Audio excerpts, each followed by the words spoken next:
तो लीजिए शुरू है नाटक बूढ़ी काकी।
बूढ़ी काकी में जिह्वा स्वाद के सिवा और कोई चेष्टा शेष न थी, और न ही अपने कष्टों की ओर आकर्षित करने का तो रोने के अतिरिक्त कोई दूसरा सहारा ही।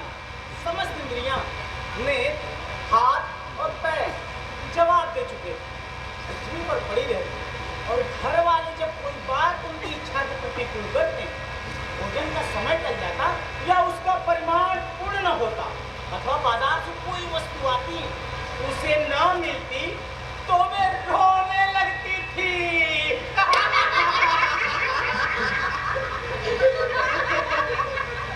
उनका रोना सिसकना साधारण रोना न था, वो गला फाड़ फाड़ के रोती थी।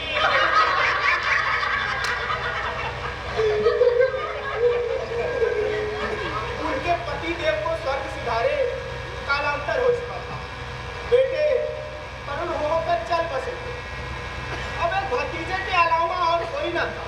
उसी भतीजे के नाम उन्होंने अपनी सारी संपत्ति लिख दी। भतीजे ने संपत्ति लिखाते समय खूब लंबे चौड़े वादे किए, किंतु ये सब वादे केवल दलालों के दिखाए हुए शब्द मात्र थे। यद्यपि संपत्ति की वार्षिक आय करना थी, तथा काफी को घर के भोजन बड़ी कठिनाई से मिलता। उनके भतीजे पंडित का बेटा अथवा उनकी अर्धांगिनी श्रीमती रूपा का इसका निर्णय करना सहज नहीं। पंडित बुद्धिराम स्वभाव के सज्जन थे, किंतु उसी समय तक जब तक उनके कोट पर आत्मा आए, उनका स्वभाव से थी सही, पर वो ईश्वर से डरती थी, और देव बूढ़ी काकी को उसकी तीव्रता की न करती थी। इतना बुद्धिराम की बुद्धिराम को कभी कभी अपने अत्याचार का खेद होता था। विचारते इसी संपत्ति के कारण इस समय मैं भला मानुष बना बैठा, यदि मौखिक आश्वासन और सूखी सहानुभूति से स्थिति में सुधार हो तो उन्हें कदाचित कोई आपत्ति न होती, परंतु विशेष व्यय का भय उनकी सुचेष्टा को दबाए रखता था। यहाँ तक कि वहाँ पर यदि कोई बड़ा आदमी बैठा होता और बूढ़ी का तो उस समय अपना राग अलापने लगती तो वे आग हो जाते और घर में आकर उन्हें जोर से डांटते। लड़कों को पुट्ठों से स्वाभाविक विशेष होता ही है, परंतु माता पिता का ये रंग देखते तो बूढ़ी काकी का और सताया करते।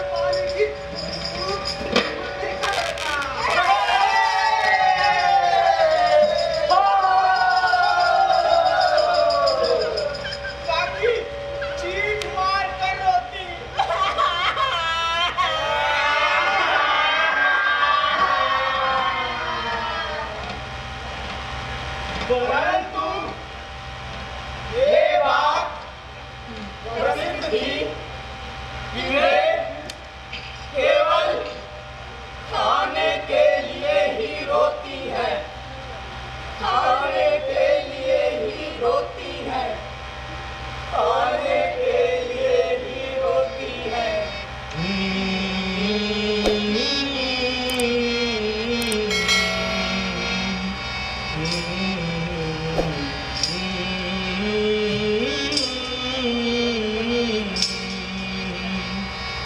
उनके संताप और आर्तनाद पर कोई ध्यान नहीं देता था।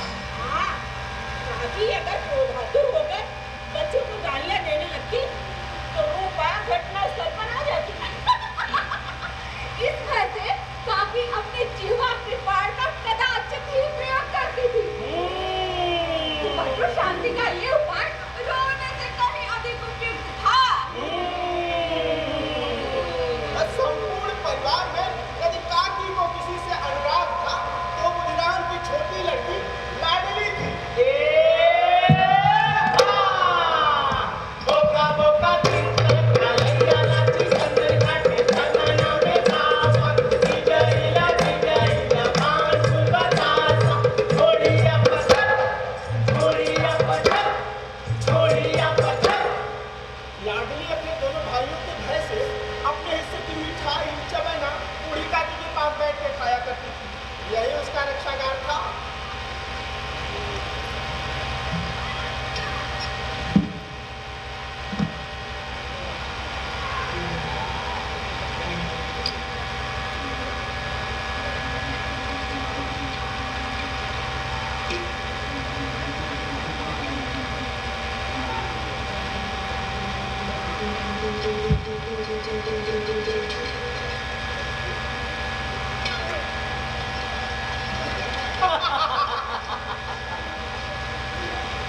काकी के लोलुपता के कारण उनकी शरण से बहुत महंगी पड़ती थी, तथापि दोनों भाइयों की अन्याय से सुरक्षा कहीं सुलभ थी।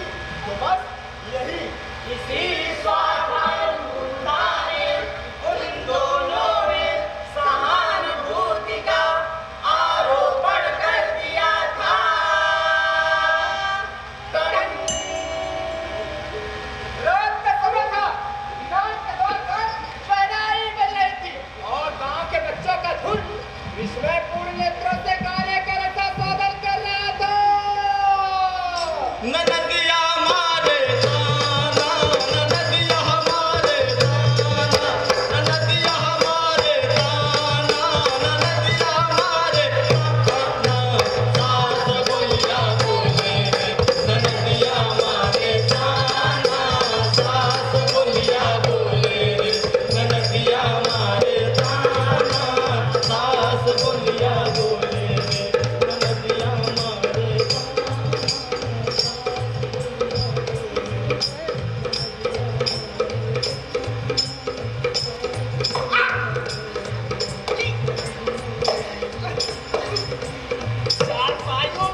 निकल रही है, दूसरे में अन्य पकवान बनते हैं। एक बड़े हंडे में मसालेदार तरकारी पक रही है। घी और मसालों की क्षुधावर्धक सुगंध चारों ओर फैली हुई थी। बूढ़ी काकी अपनी कोठरी में शोकमय विचार में बैठी हुई। उन्हीं मन झाँक कर देखे, संभवतः मुझे पूरियां न मिलेंगी। इतनी देर हो गई, कोई भोजन लेकर नहीं आया। लगता है सब लोग खा पीकर सो गए। मेरे लिए कुछ ना बचा। विचार कर उन्हें रोना आया, परंतु सुकून के भय से रो ना सकी। कैसी सुगंध है, अब मुझे कौन पूछता है। अरे जब रोटियों के ही लाने पड़े हो तब ऐसे खा भी कहा कि बस पेट पूरियां मिले। ये विचार कर उन्हें रोना आया, कलेजे में भूख सी उठने लगी, परंतु रूपा के भय से उन्होंने फिर मौन धारण कर लिया। काफी देर तक इन्हीं दुखदायक विचारों में डूबी रही। घी और मसालों की सुगंध रह रहकर मन को वापस से बाहर किए देती थी। मुंह में पानी भर भर आता था। पूरियों का स्वाद स्मरण करके दिल में गुदगुदी होने लगती थी। किसे पुकारूं? आज लाडली बेटी भी नहीं आई। दोनों छोकरे दिख दिया करते हैं। आज उनका भी कहीं पता नहीं। कुछ मालूम तो होता क्या बन रहा है। बूढ़ी काकी की कल्पना में पूरियों की तस्वीर नाचने लगी। लाल लाल नरम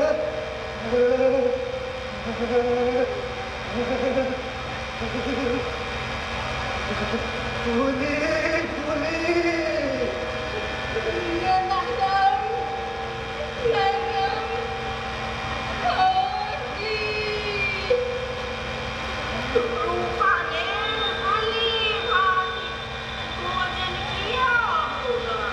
कचौड़ियों में अजवाइन और इलायची की महक आ रही होगी। एक पूरी मिलती कचरा हाथ में लेकर तेरी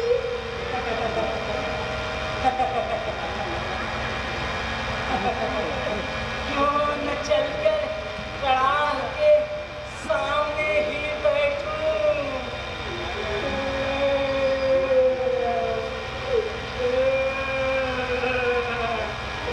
पूरियां छन छन कर तैयार होंगी। कड़ाह से गरम गरम निकाल कर थाल में रखी जाती होंगी।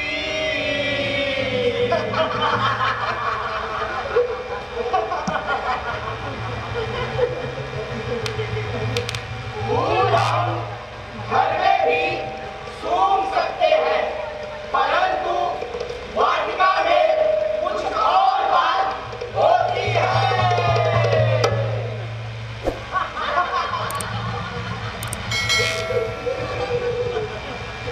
इस प्रकार का निर्णय कर पूरी काकी उखड़ू बैठ कर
के नाई और सेवक दल भी इसी मंडली के साथ किंतु कुछ दूर हटकर भोजन करने बैठे थे, परंतु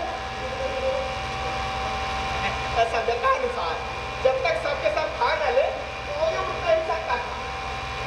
जो एक बड़े उसके लोग सेवकों की उनका हाथ से झुला रहे थे, कोई बंधन को गया और जो कहा की बात समझते थे। बूढ़ी काकी अपनी कोठरी में बैठकर पश्चाताप कर रही थी कि मैं कहाँ से कहाँ आ गई। उन्हें पापा क्रोध नहीं था, अपनी जल्दबाजी में था। सच ही तो है, जब तक मेहमान खा न चुकेंगे घर वाले कैसे खाएंगे। उससे इतनी दिक्कत कैसे नहीं हो सका। सबके सामने पानी उतर गया। अब जब तक कोई बुलाने ना आएगा नहीं जाऊंगी। मन ही मन इस बिगाड़ का विचार कर वो बुलाने की प्रतीक्षा करने लगे, परंतु ठीक ही रुचकर सुहास उन्हें बड़ी भार परीक्षा प्रतीत हो रही। उन्हें एक एक पल एक एक युग के समान मालूम होता था। आंगन में पत्तले पड़ गई होंगी। अब मेहमान आ गए होंगे। लोग हाथ पैर धो रहे हैं। नाई गाली दे रहा है। मालूम होता है कि लोग खाने बैठ गए। जेवनार गाया जा रहा है। ये विचार कर वो मन को बहलाने के लिए लेट गई और धीरे धीरे एक गीत गुनगुनाने लगी।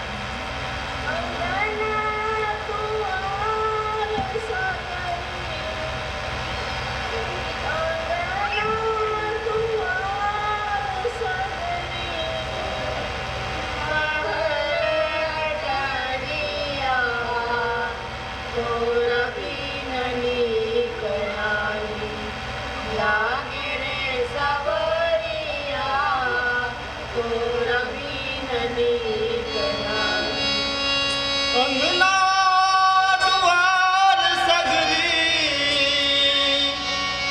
अंगना द्वार सगरी, महल अटरिया, तोहरा बिन नीक नाही लागे रे सवरिया, तोहरा बिन नीक नाही लागे रे सवरिया, तोहरा बिन नीक नाही।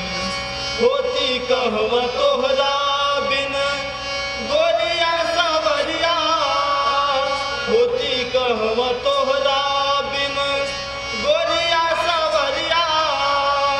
अरे कवन दिशा के धरी कवन डगरिया, अरे कवन दिशा के धरी कवन डगरिया। छूटल जाला जिंदगी के हो। मुझे महसूस हुआ मुझे काफी देर हो गई। क्या इतनी देर तक वो भोजन कर ही रहे होंगे? किसी की आवाज नहीं सुनाई देती। लगता है सब लोग खा पी कर चले गए। मुझे कोई बुलाने नहीं आया। ऊपर चढ़ गई है, क्या जाने ना बुलाए। सोचती होगी आप ही आवेंगे। वो कोई मेहमान तो नहीं जो उन्हें बुलाओ। बूढ़ी काकी चलने को तैयार हुई। एक विश्वास कि एक मिनट में पूरियां और मसालेदार तरकारियां उनके सामने आई, उनकी स्वादेंद्रियों को गुदगुदाने लगा। उन्होंने मन में तरह तरह के मंसूबे बांधे। सरकारी से पूरिया खाऊंगी, फिर दही और शक्कर से कचौड़ियाँ रायते के साथ मजेदार मालूम होंगी। लोग यही तो कहेंगे, ये विचार नहीं, कहा करें। मैं तो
गुलाब काकी को देखते ही दोस्त की मिला पूरियों का थाल लिए खड़े थे।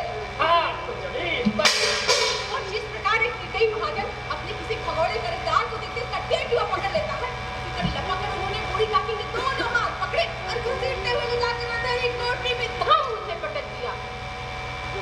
आशा रूपी वाटिका यूं के एक झोंके में विनष्ट हो गई।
जब वे सचेत हुई तो किसी की जरा भी आहट ना मिलती।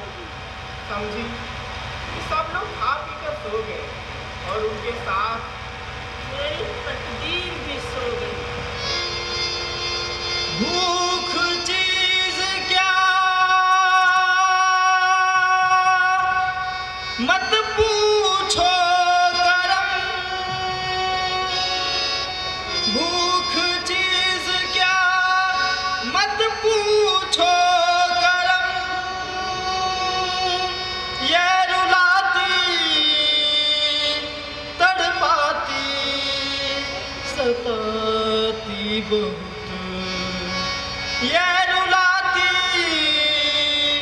तड़पाती सताती बहुत, निशा कटती नहीं नीर के सहारे, निशा कटती नहीं नीर के सहारे, दिन दोपहर तारे दिखाती बहुत, दिन दोपहर तारे दिखाती बहुत।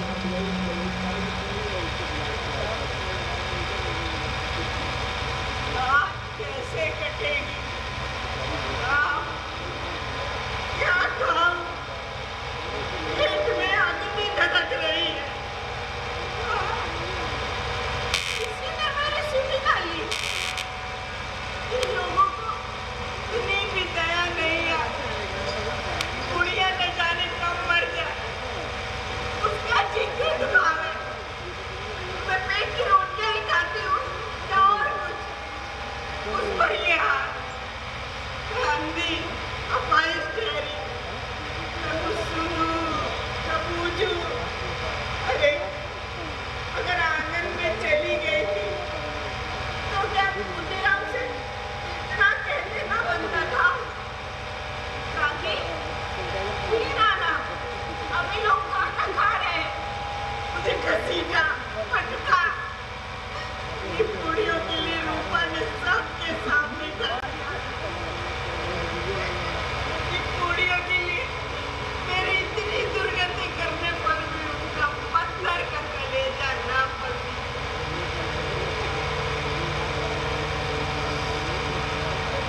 सबको खिलाया, मेरी बात तक न पूछी। अरे जब तब ही न जुड़ी, अब क्या दे? ये विचार कर काकी निराशा व संतोष के साथ लेट गई। रानी से गला भर भर आता था, परंतु मेहमानों के भय से रोती न थी। सहसा कानों में आवाज आई, काकी रे काकी रे काकी रे काकी रे काकी रे काकी रे काकी रे काकी रे काकी रे काकी रे काकी रे काकी रे काकी रे काकी रे काकी रे काकी काकी रे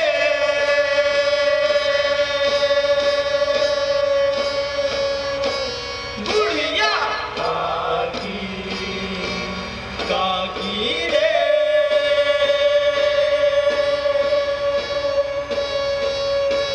बुढ़िया काकी काकी रे काकी रे काकी रे काकी रे काकी रे काकी रे काकी काकी रे काकी रे काकी रे काकी रे काकी रे काकी रे काकी काकी रे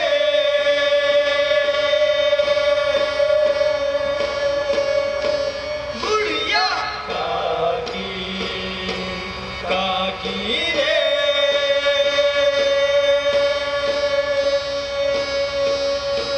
बुढ़िया काकी काकी रे काकी रे काकी रे काकी रे काकी रे काकी रे काकी काकी रे काकी रे काकी रे काकी रे काकी रे काकी रे काकी काकी रे काकी रे काकी रे काकी रे काकी रे काकी काकी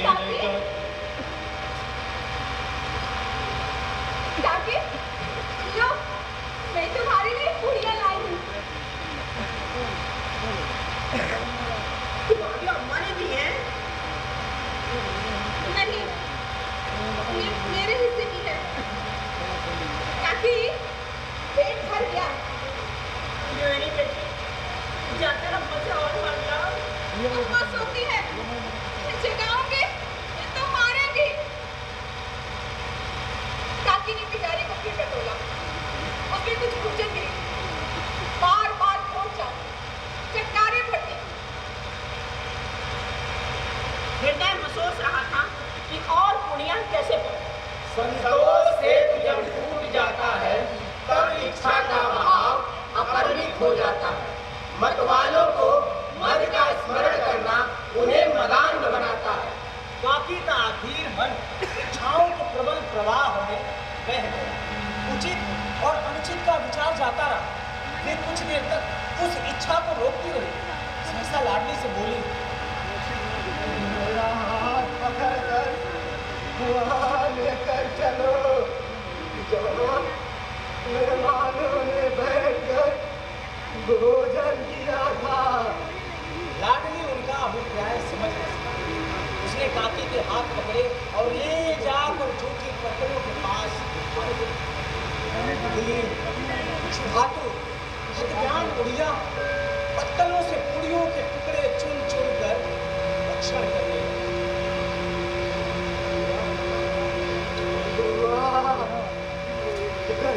कितना स्वादिष्ट था।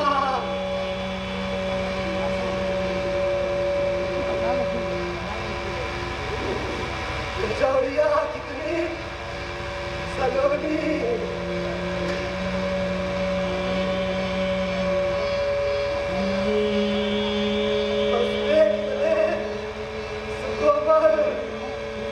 काकी बुद्धिहीन होते हुए भी इतना जानती थी। मैं वो काम कर रही हूँ जो मुझे कदापि नहीं करना चाहिए। मैं दूसरों की झूठी पत्थर चाट रही हूँ। परंतु बुढ़ापा निकला रोग का अंतिम समय जब संपूर्ण इच्छाएं एक ही केंद्र पर आ लगती। बूढ़ी काकी में वो केंद्र उनकी स्वादेंद्री। ठीक उसी समय रूपा की आंख खुली। उसे मालूम हुआ लाठी मेरे पास नहीं और चौकी काकाई के आसपास ताकने लगी कहीं नीचे तो नहीं गिर पड़ी। उसे वहां नाम लाकर वो उठी तो क्या देखती है लाठी कितनी पत्थरों के पास चुपचाप खड़ी है। बूढ़ी काकी पत्थरों से आ रही है। ये देख कर रूपा का हृदय सन्न हो गया। किसी गाय की गर्दन पर छुरी चलते देखकर जो अवस्था उसकी होती वही उस समय हुई। एक रावण दूसरे की झूठी पत्तलें टटोले, इससे अधिक शोकमय दृश्य असंभव था। पूड़ियों के कुछ प्रासों के लिए उसकी चचेरी सास ऐसा निष्कृष्ट कर्म कर रही है। ये वो दृश्य था जिसे देखकर देखने वालों के हृदय कांप उठते। ऐसा प्रतीत होता मानो जमीन रुक गई, आसमान चक्कर खा रहा, संसार पर कोई विपत्ति आने वाली है। रूपा को क्रोध न आया, करुणा और भय से उसकी आंखें भर आई।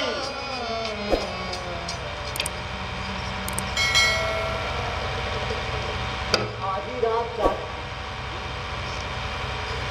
आकाश में तारों के थाल सजे हुए, उन पर बैठे देवगण स्वर्गीय पदार्थ सजा रहे थे। पर किसी को उसमें वो परमानंद प्राप्त ना हो सकता था तो काकी को अपने सम्मुख थाल देख सकता था। रूपा ने कंठारुद्ध स्वर में कहा, लो, भोजन कर लो। मुझे यहाँ बड़ी भारी चूक हुई है। उसका बुरा न मानना। परमात्मा से प्रार्थना कर लो कि वो मेरा अपराध क्षमा कर दे।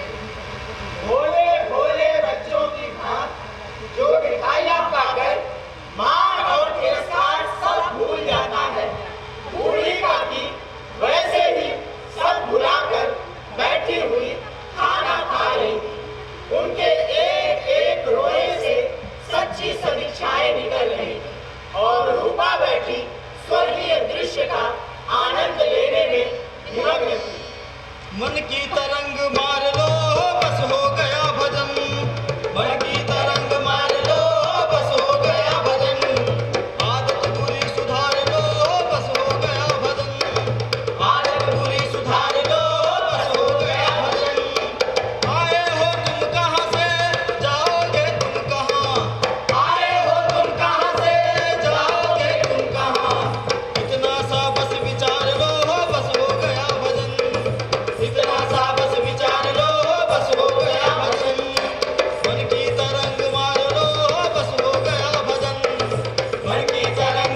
नदी का भार लो, बस लो